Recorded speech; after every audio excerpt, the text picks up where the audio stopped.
അങ്ങനെ വേഗക്കുട്ടിയുടെ ഡാൻസിന് പോകാനായിട്ട് ഞങ്ങളിതാ റെഡിയായി കഴിഞ്ഞു കേട്ടോ. വേഗമോളെ കുറിച്ച് പറയുകയാണെങ്കിൽ അവൾ ഡാൻസ്, പാട്ട്, അങ്ങനെ എന്തൊരു എന്റർടൈൻമെന്റിനും ഭയങ്കര ആക്റ്റീവായിട്ടുള്ള ഒരു കുട്ടിയാണ് കേട്ടോ. അതുകൊണ്ട് തന്നെ നമുക്ക് ഒന്നിനും നിർബന്ധിക്കേണ്ട ആവശ്യമില്ല, അവൾ ഭയങ്കര ആക്റ്റീവാണ്.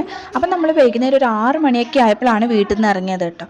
6 മണിയായപ്പോൾ അപ്പോൾ ഏകദേശം ഇത്തിരി ഇരുട്ടൊക്കെ ആയിട്ടുണ്ടായിരുന്നു. പിന്നെ എന്തോ ഒരു ഉത്സവം നടക്കുന്നതുകൊണ്ട് തന്നെ കുറച്ച് ബ്ലോക്കൊക്കെ ഉണ്ടായിരുന്നു. അതിനുശേഷം നമ്മൾ സ്കൂളെത്തി. ഏനൂർ തന്നെയാണ് കേട്ടോ, കുറച്ച് അടുത്തായിരുന്നു സ്കൂൾ. സെൻറ് തോമസ് എന്നാണ് പേര്.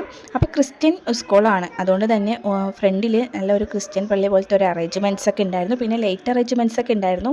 സംഭവം ഫുള്ളായിട്ട് കളറായിട്ടുണ്ടായിരുന്നു കേട്ടോ. കുട്ടികളുടെ പ്രോഗ്രാം ആയതുകൊണ്ട് തന്നെ കണ്ണിന് ഭയങ്കര കുളിർമയേകുന്ന കളേഴ്സൊക്കെ അവർ സെറ്റ് ചെയ്ത് അടിപൊളിയായിട്ട് വെച്ചിട്ടുണ്ടായിരുന്നു. പക്ഷെ നല്ല തിരക്കുണ്ടായിരുന്നു. എല്ലാവരും പാരൻസൊക്കെ എത്തിയപ്പോഴത്തേക്ക് സീറ്റൊക്കെ കാലി. അപ്പോൾ ഞാൻ വേഗം തന്നെ ഒരു സീറ്റ് പിടിച്ച് അവിടെ ഇരുന്നു. നമ്മുടെ വേഗക്കുട്ടിയുടെ ഡാൻസ് ഒക്കെ കഴിഞ്ഞ് പുറത്ത് വന്നിട്ട് ഒരേ ഡാൻസാണ്. ആൾ ഡാൻസേ നിർത്തുന്നുണ്ടായിരുന്നില്ല. പിന്നെ കുഞ്ഞുവാവയൊക്കെ കരയാൻ തുടങ്ങിയപ്പോൾ നമ്മൾ നേരെ വീട്ടിലോട്ട് വരാൻ നിൽക്കുകയാണ്. കുട്ടികളൊക്കെ ഉള്ളതുകൊണ്ട് എന്ത് വേണ്ടാന്ന് വെച്ചോ അതിൻ്റെ മുന്നിൽ തന്നെ നേരെ പോയി നിന്നു. അതാണ് ഐസ്ക്രീം. പിന്നെ പറഞ്ഞിട്ട് കാര്യമില്ല, കരയാൻ തുടങ്ങിയപ്പോൾ ഐസ്ക്രീമൊക്കെ വാങ്ങിച്ച് കഴിച്ച് പിന്നെ വീടെത്തി ഒരേ കളിയായി. അപ്പോൾ ഇന്നത്തെ വീഡിയോ ഇത്രയേ ഉള്ളൂ. ഇഷ്ടപ്പെടുകയാണെങ്കിൽ ലൈക്ക് ചെയ്യണേ. Bye bye.